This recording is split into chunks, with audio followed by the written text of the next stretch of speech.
Okay, here's the pre-lesson for section 2.2 day 1 called Polynomial Functions of Higher Degree with Modeling. So we're going to do some graphing, and you're going to see some things, really weird things called quartics and and cubics. There we go. Cubics and quartics. So what the heck are they? Well, let's build up to them, okay? First of all, we have what's called linear functions, which you guys should be somewhat familiar with, like really familiar. And so we have y equals 2x plus 4, something simple like that.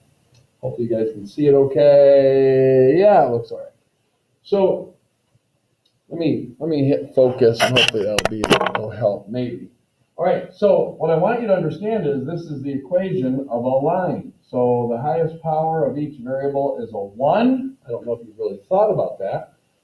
But you would then graph it by saying, okay, I'm going to go 1, 2, 3, 4. And then from there, I'm going to go up 2, bing, bing, and then write 1. And there's the equation of that linear line function. Done, okay? Now, the next thing is you had what's called quadratics. Now, the most foundational one is just y equals x squared. Now, what I want you to understand is this is just a parabola, and we've done a billion of these in Algebra 2, and then we've started to do quite a few of them in pre-calc. So you should be pretty familiar with that, okay? So notice what the deal is. Up here, both the variables are raised to the first power. Here, one of them is raised to the second power, one of them is raised to the first. The point is, this is raised to the second power, making it a quadratic, which is the equation of a parabola. Okay, you just kind of learn to interchange. Oh, that's a quadratic. Well, it's going to be a parabola. So, this marker's dying, so I'm going to take a break. All right, we're back. We're back with a better marker here. So, the next thing we're going to talk about are cubics.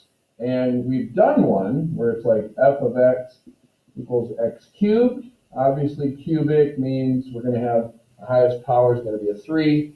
And this is the same thing as y equals x cubed.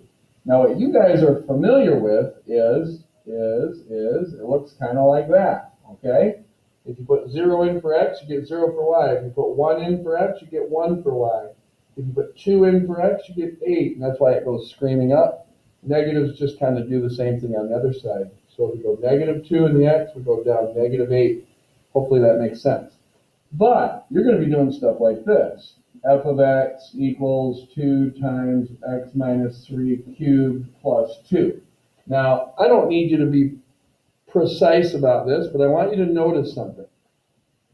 This was a quartic. Highest power is 2. It's got 1 bend. See, it's got 1 bend. This is a bend right here. This, the highest power of this is a 1. It has 0 bends. This has highest power of 3. It's hard to see here, but there's a bend there and a bend there. A more obvious thing to show you, and again, you could go to Desmos to find out Desmos.com to find out what it looks like exactly, precisely. But what I'm going to do is I'm going to draw a drawing with 2 bends, okay? Here's 1 bend. There's another bend. It's got 2 bends. Always 1 less than the highest power. Keep that in mind.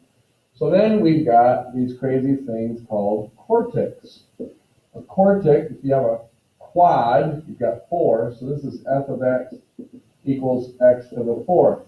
Now, all I'm going to say is if I had something like this, f of x equals 2x minus 3 to the 4th plus 2.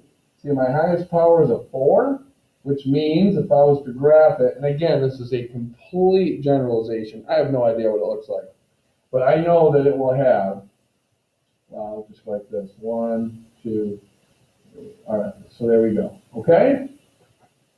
And if we look, it's got 1, 2, 3 bends, okay? So, always 1 less than the highest power. If it's a 4, it's got 3 bends. If it's a 3, it's got 2 bends. If it's a 2, it's got 1 bend. If it's a 1, it's got 0 bends. Keep that in mind. There's a few more things coming, but I'm going to explain that to you on your packet lesson.